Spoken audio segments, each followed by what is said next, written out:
Update muna nga tayo sa mundo ng basketball sa Gilas, Pilipinas. Junmar Fajardo aminadong magre-retiro na sa Gilas. Sino kaya ang kanyang magiging kapalit? Ngunit bago tayo magpatuloy, pakipindot naman ang like, subscribe at ang notification bell para updated ka sa susunod kong i-upload.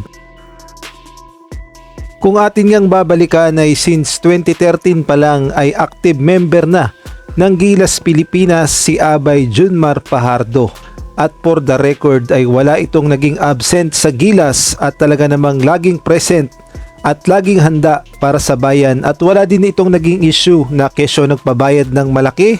Basta para kay Abay ay laro lang talaga at handa niyang ikumit ang kanyang sarili para sa bayan. Ngunit sa paglalaro nga ng basketball ay hindi talaga maiiwasang tumanda at kailangan ng palitan. Kaya naman aminado dyan si Abay at nakakalungkot nga na balita dahil ay na rin mismo kay Junmar Fajardo ay magre-retiro na siya sa national team sa Gilas, Pilipinas.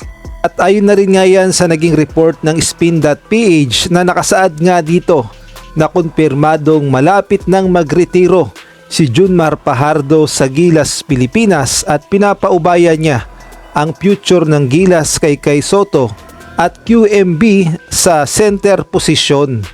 Ang sabi nga ni Abay, kailangan natin mag-train ng bata kasi sila na yung future. Ako wala na ako, ilang games na lang ako sa Gilas.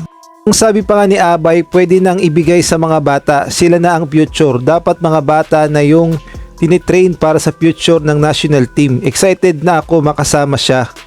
At ang tinutukoy nga ni Abay na future ng Gilas Pilipinas, walang iba kundi sila Kai Soto na alam nating lahat na primary center ng Gilas Pilipinas. At ito nga ang bagong addition sa Gilas Pilipinas na si Quintin Melora Brown. At sinabi nga ni Abay na sa kanila na inauubaya ang future ng Gilas Pilipinas.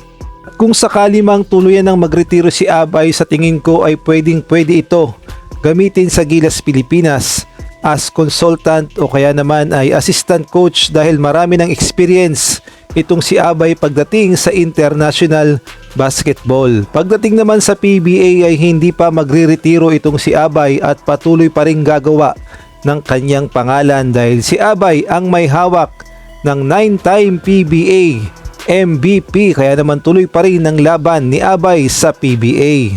Isa pa nga sa mga nagretiro na sa Gilas Pilipinas itong si Japet Aguilar.